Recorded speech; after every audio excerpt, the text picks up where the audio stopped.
Hi అండి, మీరు చూస్తున్న ఈ గుడి కుమారస్వామి విఘ్నేశ్వరుడికి సంబంధించినదండి. ఇది మా ఊరు పక్కన ఒక చిన్న పల్లెటూరులో పచ్చని పొలాల మధ్యన ఉంటుంది.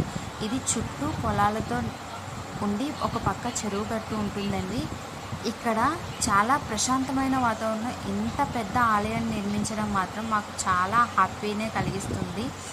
అండ్ దీని యొక్క స్ట్రక్చర్ కానీ, దీనికి వేసిన రంగులు కానీ చూస్తే వచ్చే భక్తులకి అబ్బా ఇంత మంచి టెంపుల్కి వచ్చామా అన్న ఆనందాన్ని కలిగిస్తుంది. అంతేకాకుండా ఇక్కడ దేవుడి యొక్క అలంకరణలో మాత్రం చూడడానికి కనువిందులుగా ఉంటుందండి. చాలా ముచ్చటగా ఉంటుంది.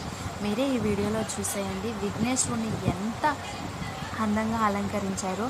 ఒక విఘ్నేశ్వరునే కాదండి, కుమారస్వామిని, శివుణ్ణి, అదేవిధంగా సుబ్రహ్మణ్య స్వామిని అండ్ ఉమాదేవి అమ్మవారిని కూడా ఏ విధంగా అలంకరించారో నెక్స్ట్ వీడియోలో చూసేద్దరు.